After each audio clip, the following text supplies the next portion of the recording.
আরেকটা ছিল ইবাদতের তাওহীদ, আর এটা হলো কিসের তাওহীদ? এটা হলো কিসের তাওহীদ? আইনের ক্ষেত্রে তাওহীদ। আইনের ক্ষেত্রে তাওহীদ। একজন মানুষ শুধু ইবাদতের ক্ষেত্রে তাওহীদ মানলেই চলে না, ইবাদতের ক্ষেত্রে এবং তাকে আল্লাহর তাওহীদকে বিশ্বাস করতে হবে। ঠিক তেমনি ভাবে আইনের ক্ষেত্রেও তাকে আল্লাহর তাওহীদকে মানতে হবে।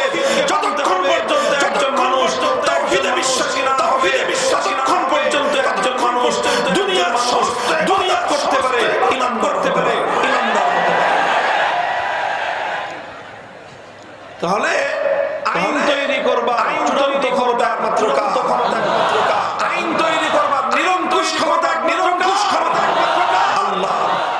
মানুষ আল্লাহর আইনকে চ্যালেঞ্জ করতে পারে, চ্যালেঞ্জ করতে পারে না। কেউ প্রশ্ন করতে পারে, কেউ প্রশ্ন করতে পারে যে আইন তৈরি করবা, আইন তৈরি চূড়ান্ত ক্ষমতা, চূড়ান্ত নিরঙ্কুশ ক্ষমতা যদি একমাত্র আল্লাহ, যদি একমাত্র আল্লাহ, তবে মানুষ কি কোনো আইন করতে পারবে না? কোনো আইন করতে পারবে না? সরকার কি কোনো আইন করতে পারবে না? কোনো আইন করতে পারবে না? কি কোনো আইন করতে পারবে না? কোনো আইন করতে পারবে না? কর্তৃপক্ষ কি কোনো আইন করতে পারবে না? কোনো আইন করতে পারবে না? এই জাতীয় প্রশ্ন আসতে পারে কি পারে না? প্রশ্ন আসতে পারে কি পারে না? আমি প্রশ্নটা করলাম, আমি প্রশ্নটা করলাম। প্রশ্নের জবাব হলো, প্রশ্নের জবাব হলো মানুষ আইন করতে পারবে, সরকার আইন করতে পারবে, আদালত আইন করতে পারবে, কর্তৃপক্ষ আইন করতে পারবে, কমিটি আইন করতে পারবে, আইন করতে পারবে, আইন করতে পারবে, তবে একটা শর্তে পারবে, তবে একটা শর্তে পারবে। কয় শর্ত?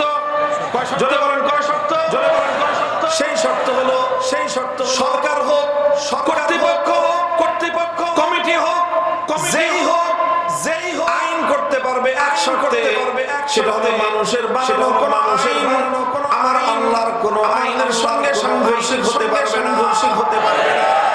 মানুষের কোন আইন আল্লাহর আইনের বাইরে যেতে পারবে না, বাইরে যেতে পারবে না। মানুষ আইন তৈরি করতে পারবে আল্লাহর আইনের ভিতরে থেকে, ভিতরে থেকে। মানুষকে আল্লাহ পাক রব্বুল আলামিন আল্লাহর বাইরে, আল্লাহর আইনের বাইরে গিয়ে, বাইরে গিয়ে আইনের সঙ্গে কন্ট্রাডিক্ট করে আইন তৈরি করবার রাইট এবং অধিকার দেন না।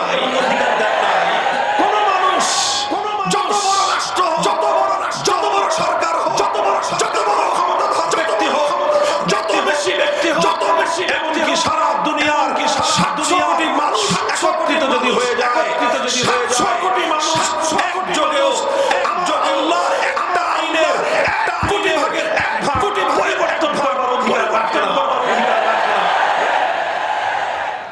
মানুষ আইন করতে পারবে কয় শর্তে?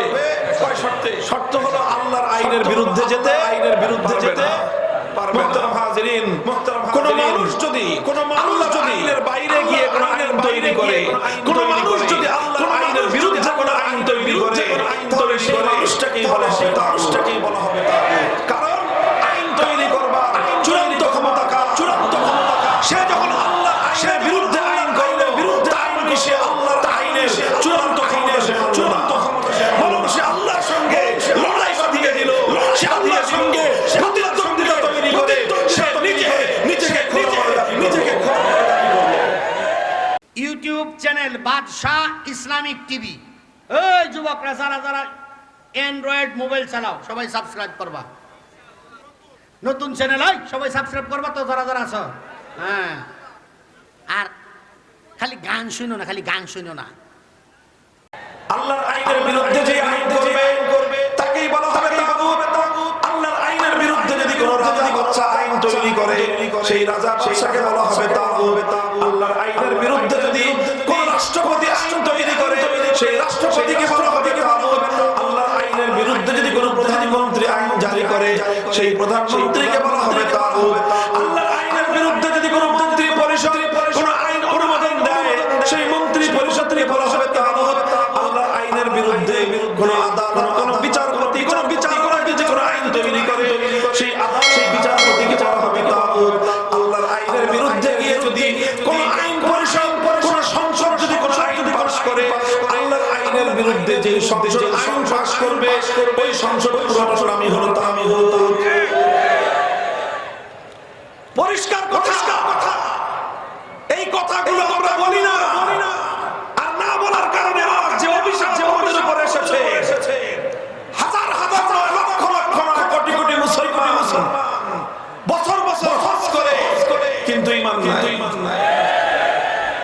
হাজি, আলহাজ, ডবল হাজি, ট্রিপল হাজি, চৌবল হাজি, বছর বছর হাজি ঈমান নাই অসংখ্য অগণিত মানুষ আল্লাহর একত্বকে সে বিশ্বাস করে না সে তার যে ঈমান নাই এই ব্যাপারে তার খবরও নাই আর এই ব্যাপারে মানুষ খবর পাবে কিভাবে এই ব্যাপারে মানুষ চরমভাবে গাফলতের ঘুমে বিভোর হয়ে আছে মানুষের মধ্যে এই ব্যাপারে সচেতনতা নাই আর আমরা এই কথা মানুষকে বলি না কেন বলি না আগে বলেছিলাম আমি যখনই এই কথা বলতে যাব তখন তারা আমাদের প্রতিপক্ষ হয়ে দাঁড়াবে যারা আল্লাহর আইনের বিরুদ্ধে আইন করতে চায়